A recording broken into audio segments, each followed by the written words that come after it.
Welcome back to the lab. Short video today. Already packed up, gone inside, popped a few Disprin, if I'm honest. Bit of a screaming headache all day today. Didn't get a heck of a lot done because of that. But let's have a look and see what I did do. Yesterday I was creating this contraption here, this front bumper extension, we'll call it, chin spoiler or whatever. It's actually, if you get the light right, you can't even see that that's there, can you? It just looks like the whole bumper's that colour. Anyway, so I was mucking around, sticking that side there on, and my game plan for today was to get the other side on and get these radiuses done and get this whole thing knocked on the head, all sorted out, and it didn't happen. Bit of a headache, working a bit slower than normal. Everything seemed to be 1,000 times harder than it should have been.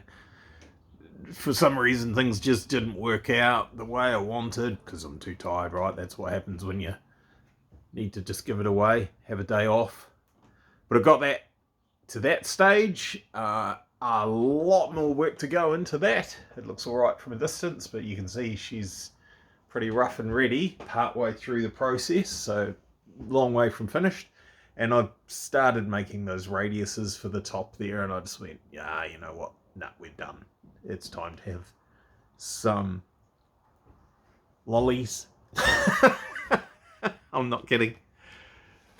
I've got some lollies. Yummy yum. Because just need a bit of a break. So there you go. That's where we're up to with that. Fuel pumps. Talked about this yesterday. I said that the pair of the 044s, that'll flow. Depends on pressure and voltage and all that sort of stuff, but generally 200 litres per hour per pump, so 400 litres per hour ish. These things flow depending on voltage and pressure and all that, 340 litres per hour they're rated at, but they could be at slightly less pressure than what those are, but even still significantly more than what those flow. These are quite heavy and these are not. I've said that the Bosch ones, the 044s, a pair of those is 2.5 kgs, and I mean that's just from the specs online. I haven't actually weighed it, to be honest. Okay, so a little bit less than 2.5 kgs, and of course we've got a bracket on there, whatever the bracket weighs, 100 grams or something like that, but more maybe. And these little puppies here, I've said that they're 600 grams. For the pair. Can't be far wrong, eh?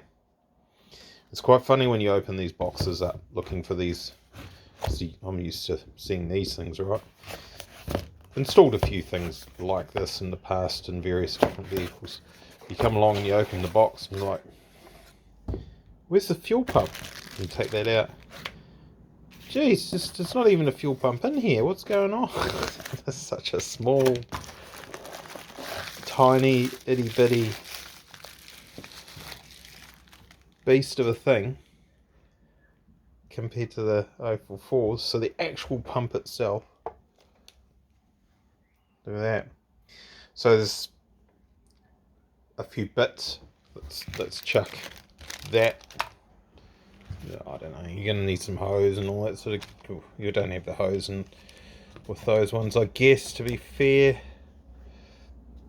Yeah, if you said it was a kg, that'd be really on the high side. It wouldn't be anywhere near that. 500 grams each is probably right, isn't it? I guess by the time you have a bracket to hold it inside the tank, because we've got the bracket there to hold that to the car.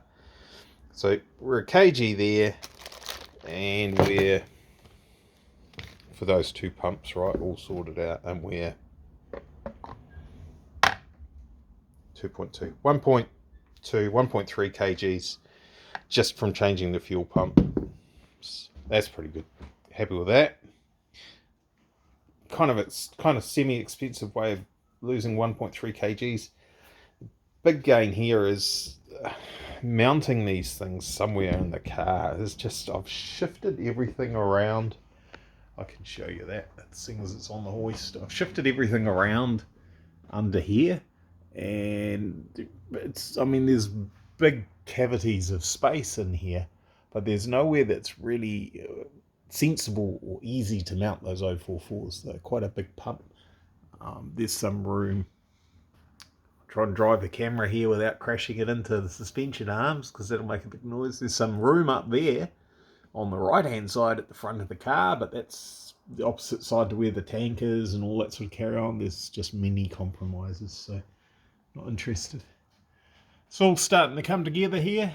Those of you new to the channel, we're busy putting our lovely HGT Precision Sequential Gearbox into this thing. That should make things tick along quite nicely in comparison to what we had. So that's 30 kgs lighter than our original gearbox. We've upgraded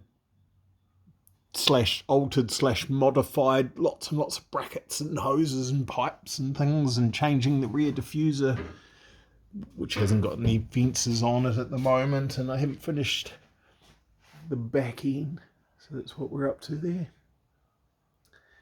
Okay, like I said, short video. We've got our bits to finish what we were doing on this rather. Told you I was getting tired. We've got, it looks really messy now, doesn't it? I had this looking tidy, and then I've just like thrown stuff back in. It looks messy again. We've got our weld on fitting, which goes onto the plumbing, which comes down here, and we've got our nut and our washer for our bulkhead fitting that we've put into the bottom of the inlet manifold, which some people will cringe about, but hey, it's going to be absolutely fine. So, see how we're going. I've got another job turning up on Monday actually, which is going to gridlock things a little bit, and then we'll get back onto this one, I guess. Right, that'll do. Cheers, bye.